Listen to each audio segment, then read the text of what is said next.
Ceci est un livre audio autogénéré par Google. Des hauts et des bas. Communication, culture, médias et TIC Société. Dirigé par Pascal Lardelier, professeur à l'Université de Bourgogne-Dijon, directeur éditorial et scientifique, groupe IGS, Paris. Cette collection accueille des essais consacrés à des sujets de société et à des thèmes d'actualité faisant débat. Les ouvrages publiés par la collection sont écrits d'une plume engagée, mais toujours argumentée. Il s'agit de pourvoir la communauté académique et la société civile en éléments de réflexion exigeants sur des sujets faisant débat, et parfois polémiques, pour poser un regard critique et rigoureux sur un monde en métamorphose. Les institutions, les médias, les TIC, la culture et les grands systèmes idéologiques sont passés au crible des titres de Des hauts et des bas. Pour toute information, pascal.lardelier@u-bourgogne.fr. Dernière parution. Serge Chaumier, L'inculture pour tous. La nouvelle utopie des politiques culturelles, 2010. Arnaud Sabatier, Critique de la rationalité administrative. Pour une pensée de l'accueil, 2011. Claude Javot, 3 éloges à contre-courant, 2011. Christophe Dargère, Inconcevable critique du travail, 2012. Élise Muller, Une anthropologie du tatouage contemporain. Parcours de porteur d'encre, 2013. Alexandre Herriès, La communication politique ou le mentir vrai, 2013.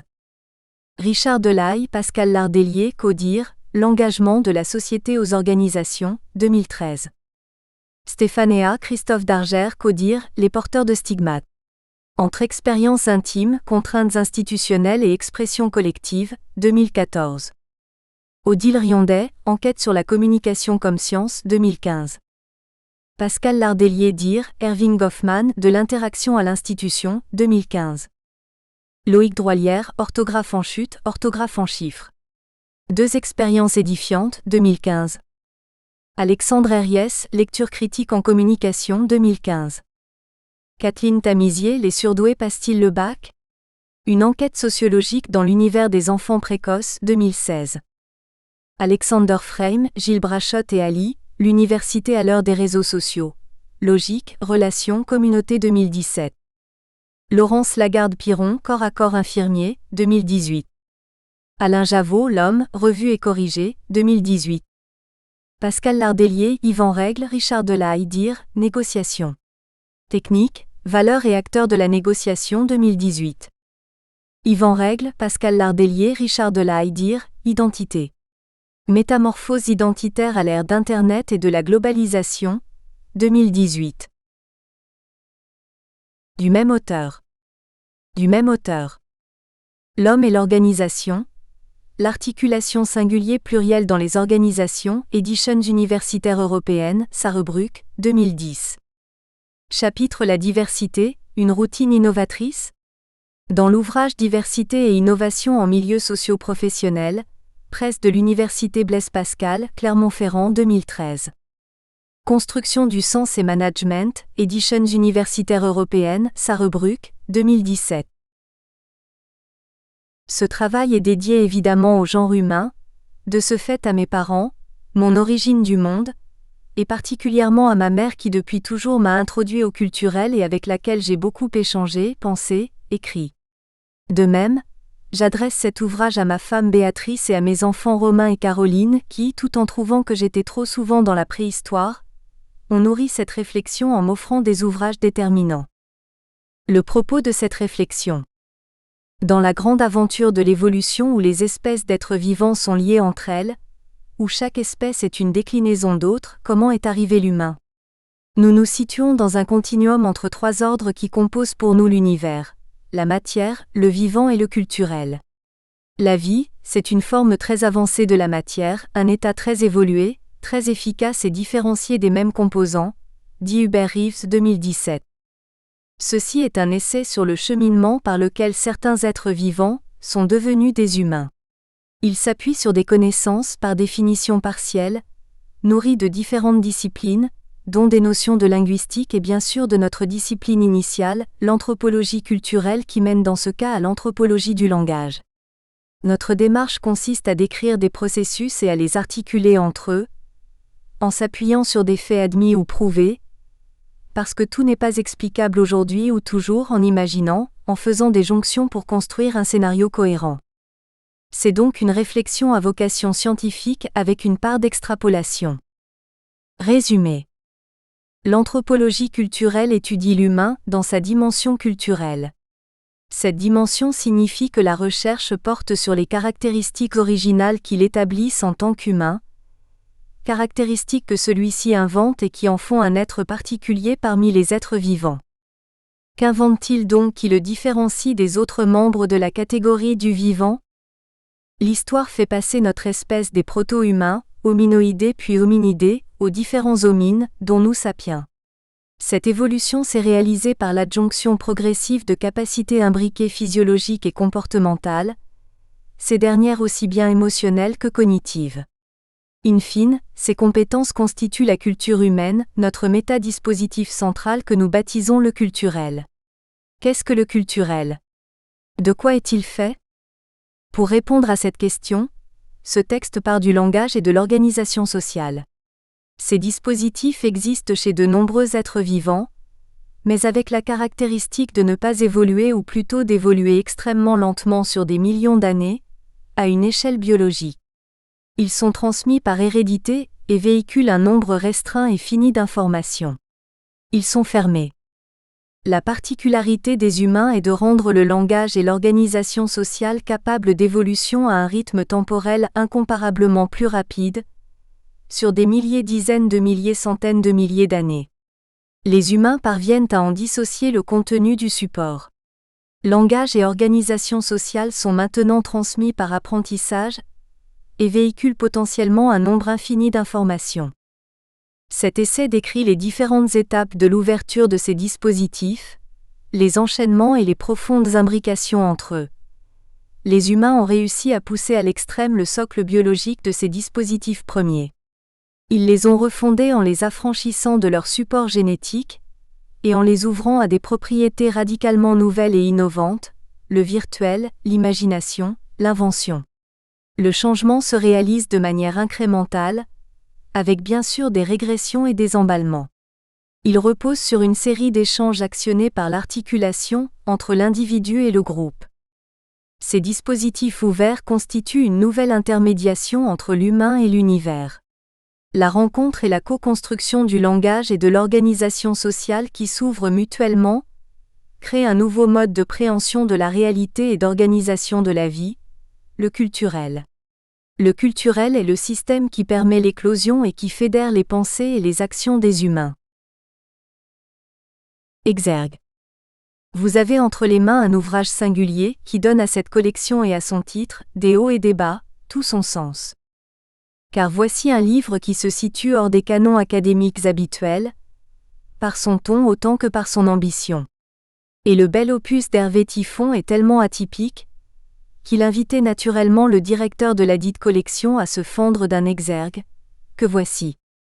L'intérêt de cet ouvrage est qu'il croise deux perspectives stimulantes sur la culture, l'approche managériale et la vision anthropologique. Et dans un mouvement enthousiaste et totalement adogmatique, Hervé Tiffon fait dialoguer des courants de pensée habituellement éloignés, sinon ignorants du moins presque indifférents les uns des autres. D'ailleurs, l'ambition totalisante de ce livre le voit concilier des approches culturalistes, cognitivistes, de sciences de la communication et de sciences de gestion.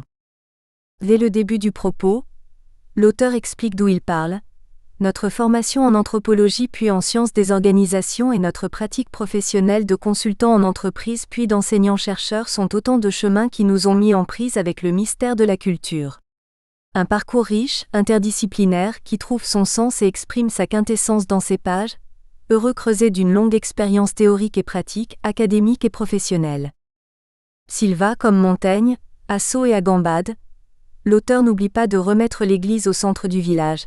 La singularité de l'homme par rapport à tout autre être vivant, son épicentre, c'est d'avoir produit quelque chose de plus grand que lui et qui lui survit, la culture. Plus largement, il rappelle que la communication est une activité socio-anthropologique par excellence, levier de la régulation et de l'organisation sociale. Culture et communication se dialectisent en effet, pour produire des ADN correspondant à une époque et une communauté donnée. C'est à ce titre que plus largement, il établit un parallèle stimulant entre le langage créateur d'une culture nationale ou transnationale et le langage comme principal soubassement de l'organisation sociale. Et là, le propos est puissamment anthropologique, à bas bruit. Parmi les moultes intuitions, réflexions et inspirations d'Hervé Tiffon, on trouve même des visées systémiques renvoyant aux principes généraux de la grande époque de ce courant de pensée. Ainsi, affirme-t-il, en reprenant des chercheurs de renom à son compte, on peut d'ailleurs concevoir l'univers comme un maelstrom de dispositifs, à l'image de Raoult 2010 qui décrit l'homme comme un écosystème dans les écosystèmes. On n'évolue jamais seul, mais selon un tissu d'interactions complexes qui vont des individus à tout l'écosystème, Pic 2011. En clair, le lecteur trouvera dans ces pages un véritable cabinet de curiosités intellectuelles, un formidable outil de réflexion et d'analyse, utile à toute personne soucieuse de s'éclairer sur les cultures, la communication, un ouvrage important et surtout libre, délié d'allégeance à des chapelles ou à des écoles. Qu'Hervé Tiffon en soit remercié. Pascal Lardelier, professeur, auteur, directeur de collection. Passage. Il y a tout au long de l'Atlantique, du pôle sud au pôle nord, une chaîne de montagnes sous-marines d'une longueur colossale qui sépare les plaques tectoniques de l'Afrique et de l'Europe d'une part, et de l'Amérique d'autre part. Cette dorsale traverse l'Islande comme un trait gigantesque.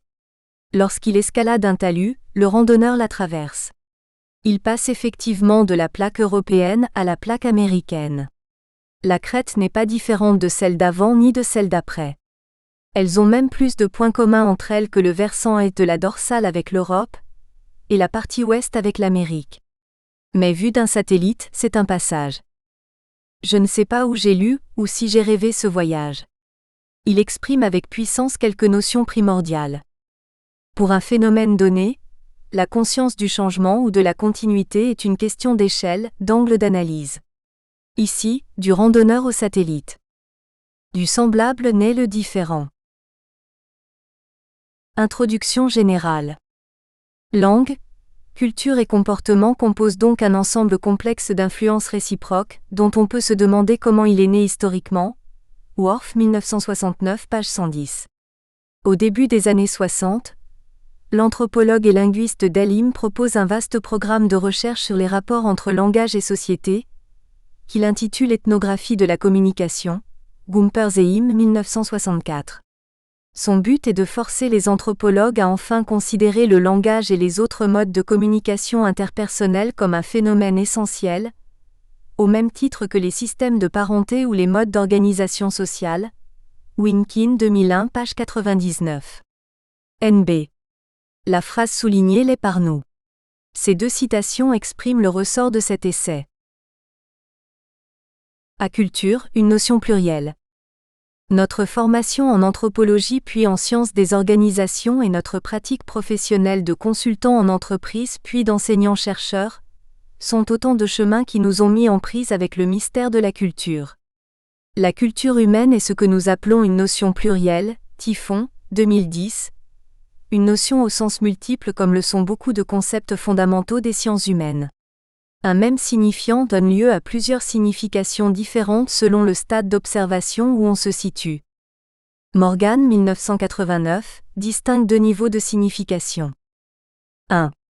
La culture d'une personne, dans des expressions comme quelqu'un qui a de la culture, représente la part valorisée du patrimoine que l'individu reçoit du groupe. Une personne cultivée a du goût et des connaissances dans les arts, la littérature, les techniques, les sciences. Elle s'élève au-dessus du niveau de la simple survie. Le mot culture a alors un sens qualitatif de jugement de valeur par rapport à des individus qui en auraient moins, qui sont parfois nommés des personnes incultes. 2. La culture d'une société signifie l'ensemble des règles et valeurs explicites et implicites qui organisent le vivre ensemble d'un groupe déterminé. Elle se comprend d'autant mieux par comparaison avec celle des autres sociétés. La culture chinoise, la culture occidentale, au sein de cette dernière l'allemande et l'italienne, etc., sans que les contours soient formellement définis, mais ce n'est pas notre propos du moment. Dans ce cas, culture est plurielle, les cultures, avec des contenus différenciés mais des procédés et des fonctions semblables. Elle est la déclinaison locale du stade suivant, et en vibration harmonique avec lui. Il y a en effet un troisième niveau qui englobe les deux précédents. 3. La culture humaine, au sens anthropologique, est l'origine et l'originalité de l'homme. Elle est en effet le phénomène discriminant l'humain des autres êtres vivants, qui appartiennent eux presque exclusivement au domaine de la nature. La culture humaine signifie les règles et valeurs de vivre ensemble propres aux humains, et qui se déclinent localement en culture telle que définie au deuxième niveau. Nous sommes en présence du sens le plus global, le plus conceptuel et le plus générique de la notion. C'est ce que nous appelons un métadispositif, dont l'objet de ce texte est d'expliquer la construction et le fonctionnement. Il s'agit bien d'une notion plurielle. Le terme est unique, se renvoie à lui-même en s'enrichissant et fusionne toutes les significations. Il englobe et se décline sur 3 niveaux en ce qui concerne culture. Les éléments, les individus. Les sous-ensembles, les différentes cultures. L'ensemble, la culture. NB. Du fait de ces 3 niveaux et des habitudes de nombreux locuteurs, le mot culture est source de confusion et renvoie souvent aux personnes cultivées. C'est pourquoi dans ce texte, nous choisissons de nommer le dispositif dans son sens anthropologique, le culturel. Par convention, nous utilisons la majuscule pour marquer la différence d'avec l'adjectif. Une notion plurielle emblématique comme le culturel dispose d'une puissance d'évocation forte car elle se situe à la fois au plan rationnel, descriptif, détaché. C'est le niveau phénoménologique, la culture ou le culturel, objet de discours rationnel. À un autre plan qui renvoie à soi, son identité, sa construction, son moi profond. C'est le niveau ontologique, les cultures dont celle dont chacun est issu, qui construit le prisme de nos yeux. Les notions plurielles entrent effectivement en résonance avec ce que nous avons de plus intime, de plus viscéral. Nous les vivons. Elles sont un concentré de sens, parfois divergents entre eux, en lien avec notre identité qui nous englobe tous et qui n'est pas cernable de manière exhaustive. Pour nous, c'est toujours un univers plus ressenti que décrit. Néanmoins, il s'agit du thème central de cette réflexion. Un continent à comprendre. Comment s'expliquer et expliquer le culturel? Il en existe de magnifiques définitions et descriptions.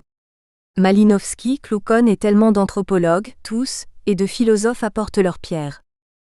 Quel est le rôle du langage et d'autres phénomènes dans son apparition chez certains êtres vivants? Comment s'organisent les liens entre culture, langage, organisation sociale? Pour nous, c'est la problématique première de l'anthropologie et des autres disciplines qui s'interfécondent, dont les sciences de l'information et de la communication, SIC. Le thème de notre recherche porte sur comment se construit le culturel. Rebondissant sur la notion d'archéologie cognitive, Pikin Dessal et al. 2010, nous présentons ici un travail d'archéologie du culturel, CAD, de recherche sur ce qui a rendu possible l'émergence du langage complexe et de l'organisation sociale ouverte, avec comme résultante celle du culturel. C'est une fouille à la fois fondamentale, elle interroge notre construction, polémique, comme toute interrogation sur les origines, et sur un domaine à élucider. Nous ignorons tout des premières phases de ce processus évolutif et des véritables origines de la langue. Worf, 1969, page 54. Dépassant l'interdiction faite à la fin du XIXe siècle par la Société française de linguistique de chercher à élucider l'origine des langues, les scientifiques de ce début de siècle sont maintenant convaincus, non seulement que la question mérite d'être posée, mais aussi que la réponse est loin d'être évidente. L'enjeu est d'importance car comprendre la raison de l'existence du langage pourrait nous conduire à porter un regard entièrement nouveau sur notre propre espèce. Dessal et al., 2010, page 126. Nous proposons ici une hypothèse sur la manière dont a pu se passer la transition entre les langages premiers et le langage ouvert. En l'absence de preuves directes, on ne peut qu'échafauder des théories hypothétiques dont la cohérence repose sur les connaissances acquises par des disciplines très variées: linguistique, paléanthropologie, génétique, neurophysiologie, éthologie animale, anthropologie sociale. Victory Dessal et al., 2010, page 124. Notre travail consiste à essayer de comprendre comment un tel comportement, échangé entre congénères des messages sans cesse renouvelés, qui consomment près d'un tiers de notre temps d'éveil, a pu émerger dans cette espèce. Dessal et al., 2010, page 125. Nous proposons un scénario de déroulement. Retracer cette histoire, ce n'est pas former une explication, encore moins fournir une théorie interprétative. C'est étaler des étapes, délacer le rouleau qui les enferme, afin d'en déchiffrer avec plus de clarté les volutes. Agege 1985, page 155. L'idée est d'avancer sur un thème où l'on sent une crucialité particulière, et qui peut illustrer et éclairer une compréhension plus globale de nous-mêmes et de notre rapport au monde. B. Hypothèse centrale. L'hypothèse centrale est que l'innovation fondatrice qu'est le culturel émerge à partir de l'élaboration conjointe du langage articulé complexe et de l'organisation sociale ouverte. Langage premier et langage ouvert. Pour espérer cerner cette question si difficile des origines et ici plus précisément celle du langage, il faut prendre en compte les modes de communication des autres espèces pour mieux dégager ce qui est propre à notre lignée. Piquin Dessal et al., 2010, page 71. Le langage, plus encore que l'art, est en général considéré comme uniquement humain, même si les capacités de communication, d'expression par des voies non verbales et de réception, même en ce qui concerne la parole, des espèces non humaines commencent à poser quelques questions intéressantes. Bradshaw 2003, page 111. Nous nous demanderons s'il existe des points communs entre l'évolution de la parole propositionnelle et celle des systèmes de communication des primates, et comment le langage a pu évoluer. C'est plan de l'essai. C'est pourquoi notre réflexion aborde dans la section A, parties 1 et 2, le langage par la caractéristique qu'il est partagé par de nombreux êtres vivants. Les différents modes mis au point pour communiquer laissent apparaître un saut qualitatif entre les langages animaux fermés et le langage humain ouvert. Cette rupture provient d'évolutions incrémentales qui se rejoignent et se combinent par le jeu à la fois concomitant, dans la durée et rétroactif, d'une série d'articulations. Le mouvement est généré par des relations en système, des interactions qui sont des co-constructions. Au premier rang de présentation de ces phénomènes interagissants, nous plaçons le langage. La section B, parties 3 et 4, examine le rôle de l'organisation sociale animale puis humaine, CAD fermée puis ouverte, les relations concomitantes de celle-ci avec le langage, et au final leur rôle synergétique dans l'émergence du culturel. Enfin, dans la section C, parties 5 et 6, ces dispositifs en interaction sont portés et mis en œuvre par l'acteur de ces phénomènes, l'être humain qui fait fonctionner un courant d'échange entre sa dimension d'individu agissant et la dimension sociale de son espèce, et est tout à la fois le résultat de ces échanges. Au final, cette articulation singulier-pluriel se révèle être le moteur dynamique du culturel. Des méthodes. Nous allons procéder par une description des phénomènes qui concourent pour nous à l'émergence du culturel, description qui se veut approfondie, documentée et argumentée. Approfondie. Elle utilise les connaissances dont nous disposons et celles que nous pouvons trouver de façon la plus précise possible. Documentée. Elle s'appuie ainsi sur les travaux accumulés par des chercheurs et des penseurs. Argumentée. Elle a pour projet de mettre en perspective et d'articuler entre eux les éléments distingués, en suivant les préceptes de logique et de rigueur à vocation scientifique. Suivant les propriétés que le langage apporte à l'humain, la description conduit à la compréhension. Pour ce faire, il nous faut disposer d'outils mettant en œuvre le principe actif du phénomène qui est l'objet de cette réflexion, à savoir donner du sens aux mots. Dans cette introduction, nous allons définir prioritairement deux notions clés pour mettre en lumière les combinaisons motrices qui se produisent entre éléments au sein de dispositifs. Dispositif et articulation. Le dispositif, mère des autres dispositifs. E1. Définition. Dispositif est une notion multidisciplinaire issue de l'histoire, de la philosophie et volontiers utilisée en sciences du langage.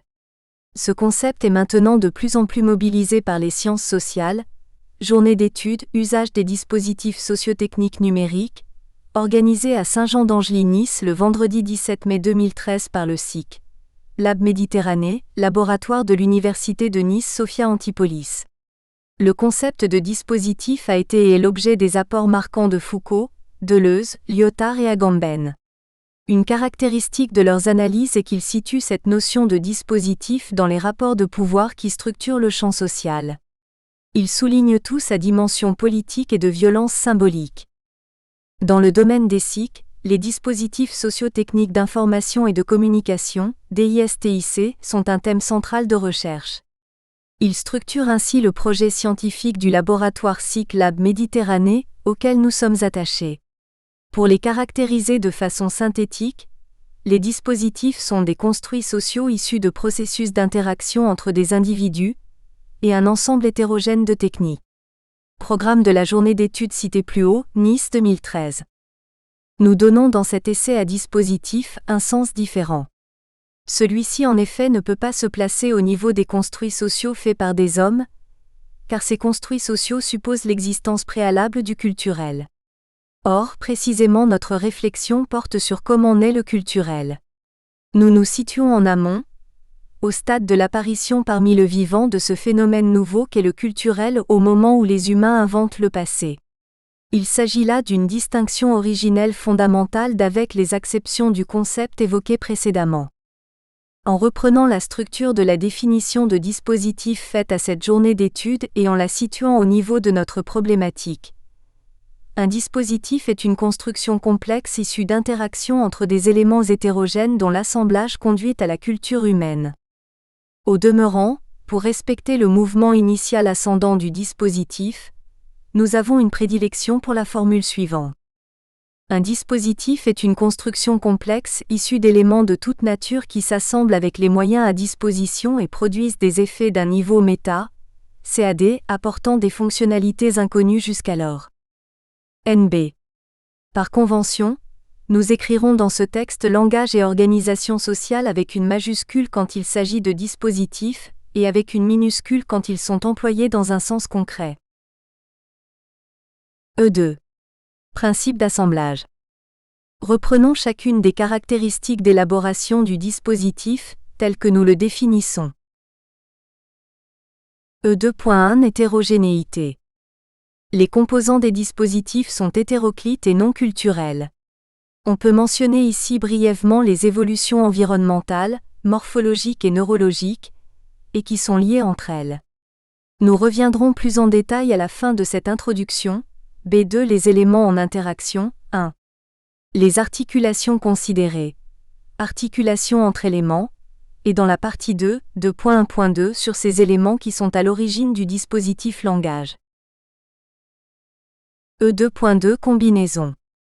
Des éléments jusqu'alors indépendants les uns des autres se combinent entre eux, comme l'ont fait à une époque du développement de la vie sur Terre des unicellulaires qui ont constitué des pluricellulaires. E2.3 Bricolage.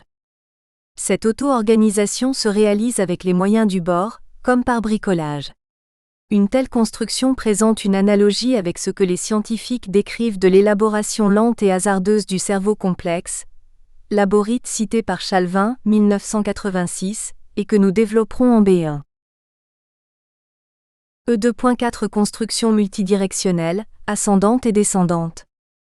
Il s'agit d'une construction que l'on imagine au début ascendante, les éléments se combinent entre eux, mais une fois qu'il y a un début de fonctionnement et de résultat, les fonctionnalités émergentes du nouvel ensemble peuvent apparaître et intervenir sur le processus d'évolution. Elles complètent ainsi le mouvement ascendant initial, par un mouvement descendant structurant. Il y a un seuil à partir duquel le dispositif prend les rênes, et est plus que les éléments en interaction. Il devient ainsi complexe car intervenant dans sa propre production. Le processus est autopoïétique, Maturana et Varela, 1994, et circulaire. Si ce phénomène se produit de manière récurrente, puis se stabilise, il constitue ce que l'analyse humaine va étiqueter a posteriori comme dispositif. Dans la multitude des dispositifs, l'analyse humaine privilégie, selon son intérêt et ses moyens du moment, certains dispositifs, souvent à partir des résultats. E2.5 Résultats. Il est utile d'expliquer des entités plus complexes en termes de composants plus simples. Bones, 2001, page 7. Les combinaisons de multiples éléments hétéroclites parfois simples produisent des effets qui sont de nature et de fonction différentes de celles des éléments d'origine. Ces interactions sont génératrices de phénomènes nouveaux à haute valeur ajoutée. Les dispositifs emblématiques pour nous sont ceux que nous nous proposons de décrire au cours de cette réflexion. Le langage humain, articulé et complexe, et l'organisation sociale ouverte, tous deux déjà issus de composants hétéroclites. À leur tour, ces deux dispositifs en construction vont interagir entre eux et produire un résultat nouveau, improbable a priori, qui a révolutionné le monde du vivant. C'est ainsi que le culturel commence. Il est la résultante de la rencontre de dispositifs en construction, composés d'éléments complètement hétéroclites, issus de la luxuriance du vivant, chacun en évolution et en interaction avec les autres, CAD, avec l'environnement que chacun contribue à constituer. Le culturel est un métadispositif, un dispositif composé de dispositifs et générateur de dispositifs. On peut d'ailleurs concevoir l'univers comme un maelstrom de dispositifs, à l'image de Raoult 2010 qui décrit l'homme comme un écosystème dans les écosystèmes. On n'évolue jamais seul, mais selon un tissu d'interactions complexes qui vont des individus à tout l'écosystème, Pic 2011 page 244. Cette imbrication vertigineuse de dispositifs autopoïétiques et en coévolution est l'illustration de ce que nous nommons complexité. Et ces imbrications sont le fait d'articulations qui agissent sur plusieurs plans. F. La notion d'articulation. L'articulation est la dynamique du dispositif. Elle le met en mouvement et crée l'évolution de celui-ci, en organisant des relations actives nouvelles entre ses composants, et ultérieurement avec d'autres dispositifs. Comment ce phénomène se produit-il effectivement ? Pour répondre à cette question, nous allons considérer la notion d'articulation sur deux niveaux, en nous inspirant de la théorie des réseaux. 1. Les processus d'interaction des éléments, le COM, les règles d'interaction. 2. Les éléments en interaction, les parties prenantes, la nature des éléments qui interagissent. F1. Les processus d'interaction. Nous considérons ici les manières dont les éléments d'un dispositif entrent en interaction productrice. Sur le plan méthodologique, nous nous inspirons de la voie que Maturana et Varela, 1994, empruntent en liant avec la plus grande rigueur les caractéristiques du social à celles du biologique dont il est issu. Il n'y a pas de discontinuité entre ce qui est social, ce qui est humain, et leurs racines biologiques, Maturana et Varela, 1994, page 14. Nous faisons ainsi l'hypothèse d'analogie au moins partielle et éclairante pour nous, entre les combinaisons des éléments constitutifs des dispositifs culturels, et l'élaboration du dispositif qu'est le cerveau humain. Celui-ci est considéré Bones 2001, pp 198 à 199, comme un dispositif assemblant de manière opportuniste des sous-systèmes stables, ex, hippocampe, hypothalamus, thalamus, amygdale, cervelet, air, etc., et produisant des effets d'un autre niveau. F1.1 Caractéristiques de ces interactions. Que peut apprendre à notre sujet de réflexion, ce que nous savons de l'élaboration du cerveau humain ? Ce dernier est le fruit de différents modes de combinaison transposables à notre problématique. Voici leurs caractéristiques majeures. A. Interconnexion en série et ou en parallèle. Il peut se créer des interconnexions en série et ou en parallèle, qui débouchent sur des capacités distribuées. Ce principe de collaboration ouvre la possibilité de fonctionnalités augmentées, CAD, d'un autre niveau, et de meilleure résistance aux aléas des environnements. Dans le cas du cerveau, cela est illustré par les échanges collaboratifs entre les différentes aires. Une idée importante est que les fonctions localisées dans des régions cérébrales données ne sont pas des facultés complexes de l'esprit, mais plutôt des opérations élémentaires. Les facultés les plus élaborées sont construites à partir des interconnexions en série et en parallèle, distribuées, entre régions du cerveau. Bones, 2001, page 56. B. Principe de détournement. L'assemblage des éléments peut se faire selon la notion de détournement de fonctions et de fonctions dérivées. Des structures comme les plumes ont été sélectionnées parce qu'elles avaient un but, réguler la température, puis ont été détournées vers un autre but, le vol. Un potentiel latent a été recruté pour servir à un nouvel usage.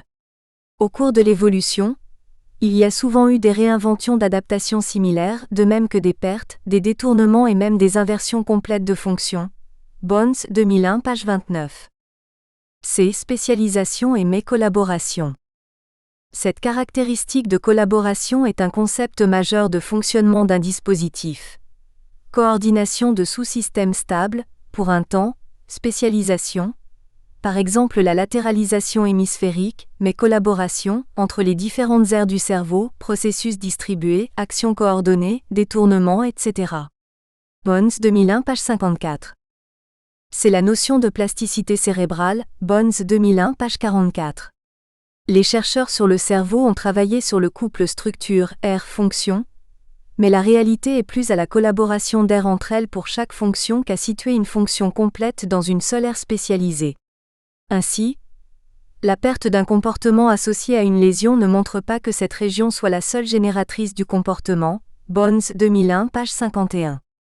On sait également que la lésion d'une aire à un très jeune âge peut être en partie compensée par l'action d'autres aires. La flexibilité l'emporte sur la spécialisation.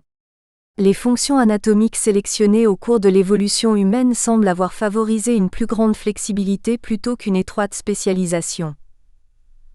Reitmeier, 1995, cité par Bradshaw 2003, page 45.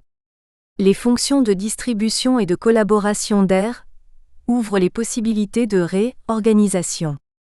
Le langage est ainsi comme faisant partie d'un système de traitement distribué.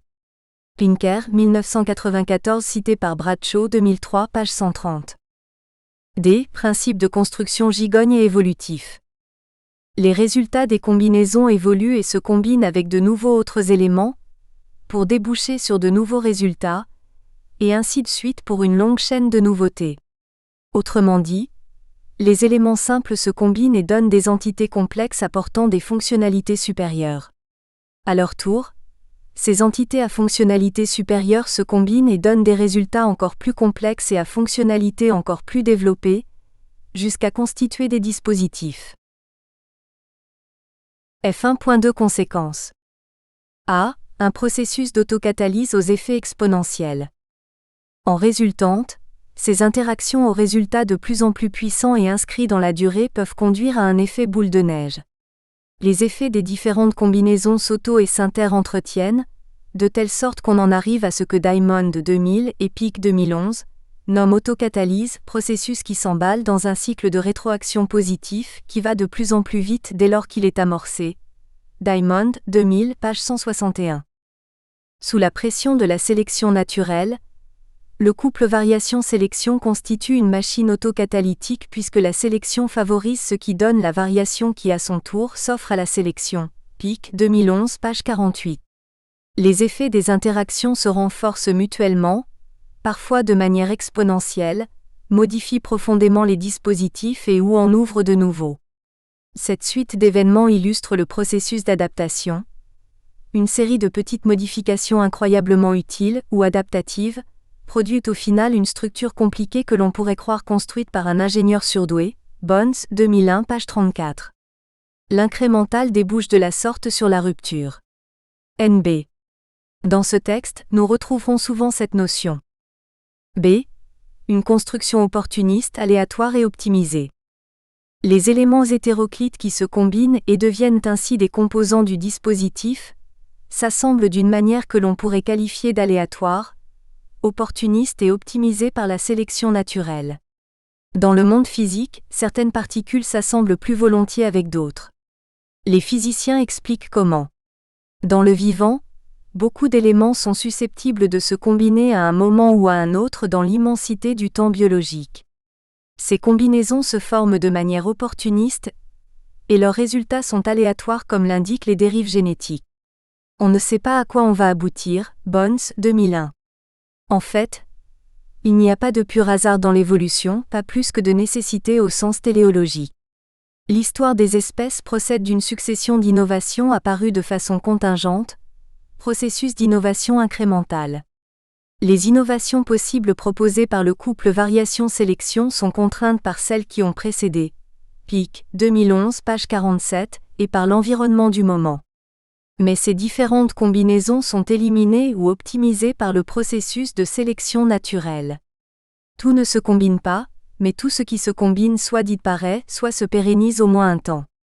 Les multiples résultats sont passés au filtre de la sélection naturelle, qui constitue le moteur premier de la dynamique biologique. Peut-on transposer au culturel en construction ces caractéristiques ? Dans le vivant qui va ouvrir la voie au culturel, nous faisons effectivement l'hypothèse que les combinaisons sont multiples et multiformes, et n'ont pas de raison apparente si ce n'est celle que partagent les êtres vivants, continuer de vivre. Le processus de sélection continue à œuvrer et épure vers l'efficacité. Ce qui fonctionne dans l'environnement du moment reste. Le vivant et le culturel semblent se structurer a posteriori, sans intentionnalité a priori, si ce n'est la recherche de l'adaptation qui fonctionne. En ce sens, une adaptation est une forme de connaissance de l'environnement. Cette relation est tellement étroite que l'on a pu croire qu'elle tendait vers un but. C'est le principe de la téléologie. Il n'y a en fait aucun but, simplement un mouvement vers une complexité croissante puisque chaque avantage incrémentiel, même minime, peut être conservé et utilisé à la génération suivante. Le concept d'adaptation explique l'apparition d'objets complexes et ayant une utilité évidente en l'absence de tout concepteur omniscient. Bones, 2001, page 29. Puisqu'organisme et environnement se façonnent mutuellement, il est logique de considérer les adaptations comme des relations, des interactions entre les deux, plutôt que de se contenter de voir comment elles influent sur la vigueur évolutive d'un organisme dans un environnement inchangé. Bones, 2001, page 29. Nous développerons ce fonctionnement par échange avec la notion de dynamique en boucle en 6.5.4.1. Ces hypothèses sur les modes de combinaison nous conduisent à la seconde partie de la notion d'articulation, la nature des éléments qui interagissent. F2, les éléments en interaction. Nous allons maintenant examiner les éléments qui se combinent et se mettent à interagir. Quelles sont d'abord les différentes situations d'interaction, CAD, les types d'articulation. F2.1, les articulations considérées. Les articulations sont nombreuses et complexes, et peuvent être considérées à plusieurs niveaux selon la focale d'analyse. Tous les stades d'articulation sont envisageables. Dans la réalité de l'univers, tout est susceptible d'interagir avec tout, élément comme dispositif. Dans cette réflexion, nous distinguons ce que nous nommons éléments et dispositifs. Des éléments qui se combinent en dispositifs, des dispositifs qui créent un métadispositif. Cependant, le principe est exactement le même, des interactions synergétiques qui accouchent d'un résultat de niveau supérieur. C'est la dimension de classement et de recherche de compréhension propre à l'humain qui opère cette distinction. C'est ainsi que chacun d'entre nous crée le sens. Dans ce texte, nous utiliserons le terme articulation à plusieurs reprises et pour des niveaux différenciés. Le classement le plus opératoire est le suivant. Les articulations se rencontrent entre éléments simples, constitutifs à terme de dispositifs. Dispositifs entre eux. Éléments et dispositifs, où ce dernier englobe le premier. Métadispositif. Détaillons les niveaux d'articulation que nous retenons. A. Entre éléments. Notre discours sur le dispositif repose implicitement sur ce niveau d'articulation. Des éléments hétéroclites constituent un dispositif. Ainsi, l'émergence du langage complexe est en effet la résultante d'une combinaison d'évolutions environnementales, changement de l'environnement, modification des lieux de vie, élargissement des régimes alimentaires, morphologiques, plus grande fréquence de la station debout, capacité physique d'articulation au niveau du larynx, augmentation du volume crânien, neurologique, extension des possibilités de connexion neuronique et ainsi de mémoire, mise en œuvre progressive de la symétrie cérébrale, etc.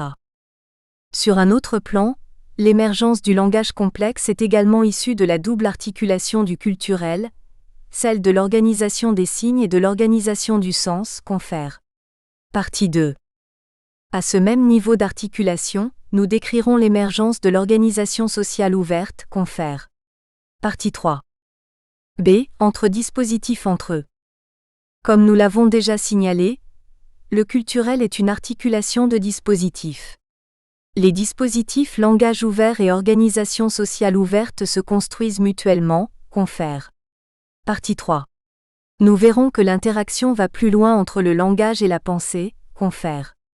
Partie 4.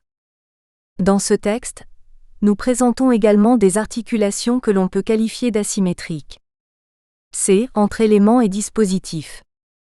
Une autre articulation intermédiaire est celle qui observe les interactions entre les individus et les groupes, que nous appelons articulation singulier pluriel, et qui est le moteur du culturel, confère. Partie 5. Il y a ensuite le dernier niveau.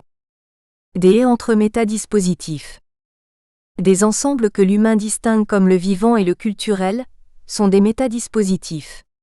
Chacun est constitué et créé par la réunion et le fonctionnement mutuel d'un nombre significatif de dispositifs. L'ensemble de cet essai se situe à ce niveau d'articulation. C'est l'articulation amont de notre problématique, les entrelacs entre le vivant et le culturel, le terreau biologique du culturel.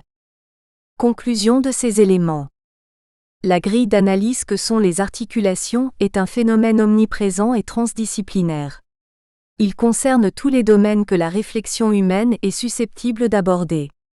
S'intéresser aux éléments qui interagissent, c'est être face à des imbrications souvent extrêmes, en fait à des conjonctions d'imbrication, et cela conduit à la notion d'entrelac. F2.2 La notion d'entrelac. Ces interactions sont tellement imbriquées, avec des itérations vertigineuses où les différents éléments interagissent de manière extrêmement complexe, qu'elles sont difficilement démêlables. Du coup, les capacités cognitives de l'esprit humain ont du mal à les appréhender complètement. De ce fait, pour les phénomènes complexes, le concept d'articulation exprime l'idée d'entrelac d'influence sans rechercher l'élément initial. Le début considéré est dans ce cas le produit de l'entrelac. Notre regard se centre dans ce cas sur le résultat. Dans le monde du vivant et du culturel, l'existence d'une voûte ne dépend pas par quel montant, droite ou gauche, a été commencé l'édifice. Les êtres vivants, les organes, les fonctionnalités poussent et évoluent selon des modalités à la fois qui leur sont propres et en profonde interdépendance avec les autres éléments qui constituent l'environnement. Chaque élément actif a ses rythmes qui rencontrent ceux des autres et s'y faufile ou disparaît. Avec pour seule intention celle de croître, les éléments se rejoignent parfois et peuvent constituer l'équivalent d'une voûte en construction. Mais il n'y a pas de plan a priori, les supports s'autoproduisent sur des périodes temporelles de tout type. Et c'est le résultat, quand il y en a, qui participe à de nouvelles constructions. Inné et acquis. En ce sens, une dernière articulation, celle entre l'acquis et l'inné, présente dans toute cette réflexion, est emblématique de ce phénomène d'entrelac entre le vivant et le culturel, et au sein de chacun d'eux. Elle recoupe l'articulation entre nature et culture qui structure de nombreuses sciences humaines et sociales. Le regard des scientifiques a évolué sur ce qui était conçu comme une dichotomie, et qui est compris maintenant comme un continuum, Descola, 2005 entre autres. Bones 2001 page 155, l'exprime. Ce n'est ni utile ni possible en pratique de chercher à séparer les contributions de l'environnement et des gènes à notre comportement, parce qu'ils s'influencent réciproquement de façon complexe depuis la vie intra-utérine jusqu'à la puberté. Et au-delà dans notre existence d'individu, ajoutons-nous. Et cette interaction peut être appliquée au domaine macro-social. La réflexion ici présente illustre cette articulation en définissant le langage complexe comme une intermédiation entre les humains et l'univers qui est façonné et qui influence en retour l'intermédiation que constitue le dispositif sensoriel des êtres vivants. Une description plus juste de ce qui se passe serait de dire que nos gènes mettent en place des options qui sont ensuite testées à mesure que l'environnement fournit de stimuli qui déclenchent des comportements. L'utilité de ces comportements en matière de survie et de succès reproductif détermine les voies neuronales qui seront pérennisées. Bones, 2001, page 155. Notre système nerveux engage un dialogue écologique avec notre environnement physique et social. Nos cerveaux sont façonnés par le monde particulier dans lequel ils se forment, et eux-mêmes influencent ce monde en retour. Leurs structures cognitives sont puissamment influencées par la culture. Les régions du cerveau mobilisées par les idéogrammes chinois ou l'anglais phonétique sont différentes. Le cortex prémoteur d'un footballeur professionnel n'est pas le même que celui d'un étudiant en théologie. Bones, 2001, page 157. Ce que nous sommes en train de décrire, c'est une hiérarchie de dispositifs primaires génétiques et secondaires liés au développement qui servent à régler nos problèmes. Ibidem, page 113. Pour le multifactoriel. La complexité issue des phénomènes d'entrelacs conduit inéluctablement aux approches multifactorielles. Il y a en effet danger de la recherche d'une explication unifactorielle au monde d'interactions multifactorielles complexes de l'écologie, de l'évolution et de la médecine. Bradshaw 2003, page 46. Bien que le changement climatique et un milieu écologique en morcellement croissant aient probablement joué un rôle majeur, nous devons sans doute, comme souvent en biologie, chercher une explication dans l'interaction de plusieurs facteurs. Bradshaw 2003, page 53. L'humain choisit la focale qu'il étudie. Il y a des articulations de niveaux différents et de natures différentes. En ce sens, articulation est concept éminemment transversal que nous utiliserons centralement. En fait, la description d'une articulation constitue un focus sur un panier d'interactions. Il s'agit d'une réduction opératoire. Ne pouvant tout appréhender, la capacité humaine de construction du sens essaie de trouver les articulations sources qui donnent le mouvement aux autres, à l'image des cellules souches décrites en embryologie et des comportements socles qu'étudie l'éthologie. Montagnier, 1988.